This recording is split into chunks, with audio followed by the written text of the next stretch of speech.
ازيكم؟ في فيديو النهارده هعمل معاكم الفايش السريع بطريقه حلوه جدا من غير خميره بايته. هقولك على كام تريكه كده ازاي يطلع معاكي مفرغ وهش هش جدا فوق ما تتخيلي.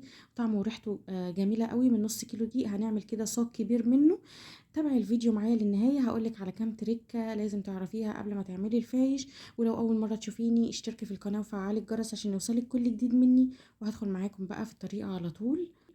اول حاجه عندي نص كيلو كده من الدقيق السايب العادي، حطيت عليه ربع كوبايه من السكر، ربع معلقه من الملح، ونزلت كده بكيس من الخميره الفوريه، وهنزل كمان بكيس من البيكنج باودر.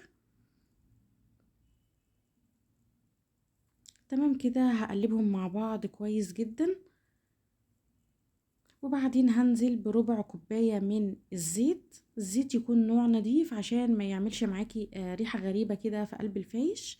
وبعدين بمعلقه عندي هبتدي اقلب الاول بس كويس كده الزيت مع الدقيق والمكونات اللي عندي. عايزه اقول لكم على حاجه، ان ربع كوبايه السكر اللي احنا حطيناها بتخلي معاكي العجينه مسكره وطعمها حلو قوي، وسكر مش اوفر يعني. المهم بعد ما قلبت الزيت بايدي كده، الخطوه دي اللي بتطلع معاكي الفايش مفرغ، ان انا اعمله زي ما بنعمل الكحك كده لحد ما يبقى معايا زي نبسه، يعني لحد ما يبقى معايا زي الرمله المبلوله.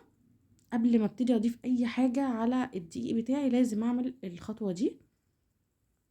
تمام كده، هبتدي اركنه بقى على جنب. عندي كوبايه او المج بتاعي هحط فيه معلقه صغيره من الفانيليا، ودي بتديكي ريحه حلوه قوي للفايش. وممكن تستخدمي اللي هي الباكت العادي. المهم حطيت معلقة كبيرة من الكركم، بس ما تكونش مليانة قوي، يعني نفس الشكل اللي انت شفتيه كده عشان كتره بيمرر معاكي. ونزلت عندي بلبن انا مدفياه على الكركم وعلى الفانيليا. ويفضل ان انت تحطي الكركم كده مع اللبن في الاول وتدوبيه كويس، احسن ما تحطيه على الدقيق. كده بيديكي اللون مظبوط جدا من غير بقى ما تلاقي الوان غريبة في قلب الدقيق وتضطري تعجنيه كتير.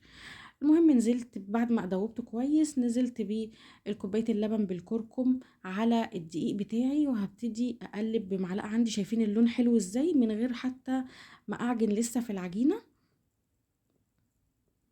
قلبت الاول بمعلقه، وبعدين هبتدي بقى استخدم ايدي واعجنه كويس جدا. وعايزه اقولك على ملحوظه مهمه، ان على حسب نوع الدقيق بتاعك، في دقيق بياخد المج اللي انت شفتيني بحطه، وفي دقيق بياخد يعني مج ومعلقتين بس مش اكتر من كده. انا عايزه العجينه تطلع معايا طريه، يبقى فيها الاول بيبقى فيها تلزيقه بسيطه، بس ما تضيفيش اي حاجه عليها. انا حطيتها على الرخامه عندي، عجنت فيها كويس جدا لحد ما التلزيقه البسيطه دي راحت لوحدها. تمام كده، انا عجنت فيها حوالي 3 4 دقايق، وزي ما انت شايفه كده التلزيقه اللي فيها راحت، والعجينه بقى شكلها معايا ناعم. حطيتها في قلب الطبق اللي انا كنت بعجن فيه، وهغطيها. وما تتأيديش بوقت، انا عايزه العجينه تخمر معايا. هي خدت عشان احنا في شتاء، خدت حوالي ساعتين الا ربع. اهم حاجه ان يكون حجمها عندي الضعف. حطيتها على الرخامه عندي، وبعدين قسمتها على جزئين، وممكن تعمليها جزء واحد بس هتحتاج صاج كبير جدا. رشة صغيرة خالص من الدقيق، وهبتدي افرد العجينة عندي بشكل مستطيل. يعني حاولي تظبطي العجينة على قد ما تقدري. كده كده احنا هنعملها رول بس عشان خاطر يطلع شكلها الى حد ما مستوي يعني. وهبتدي اعملها رول كده زي ما بنعمل الفينو، وده برضو بيساعد ان هي من جوه تبقى مفرغة لما نيجي نسويها ونقطعها بعد كده.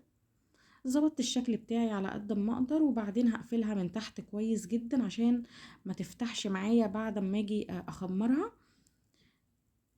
تمام كده، اتاكدت ان انا قفلتها كويس. بظبط الشكل بتاعها عشان ما تكونش حته رفيعه وحته تخينه. ركنتها على جنب، وعملت الجزء التاني بنفس الطريقه. لو تلاحظوا العجينه ما شاء الله يعني سهله التشكيل قوي معايا، لان هي يعني خدت وقت تخمير مظبوط. فانتي ما تستعجليش عليها. عملت الجزء التاني من العجينه بنفس الطريقه، سويته على قد ما اقدر. وبعدين حطيتهم في صاج عندي كده في ورق من الزبده.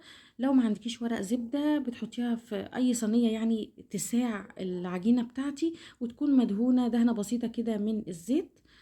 حطيت العجينة بتاعتي وبعدين غطيتها وسبتها تخمر تاني كويس جدا لحد ما حجمها اتضاعف زي ما انت شايفة. وبعدين شوية صغيرين كده من اللبن، وهدهن الوش كويس جدا من فوق ومن الجناب، لان ده بيدي لون حلو جدا للفايش لما باجي اخرجه من الفرن. طبعا الفرن سخن عندي قبل ما ادخل الفايش فيه بربع ساعة، درجة حرارة متوسطة. بدخل الفايش عندي في الرف اللي في النص، بياخد من ربع ساعة لتلت ساعة. وخرجته على فكرة هو بياخد اللون، يعني انا ما فتحت الشواية ولا اي حاجة، هو بياخد اللون من فوق وتحت زي بعض.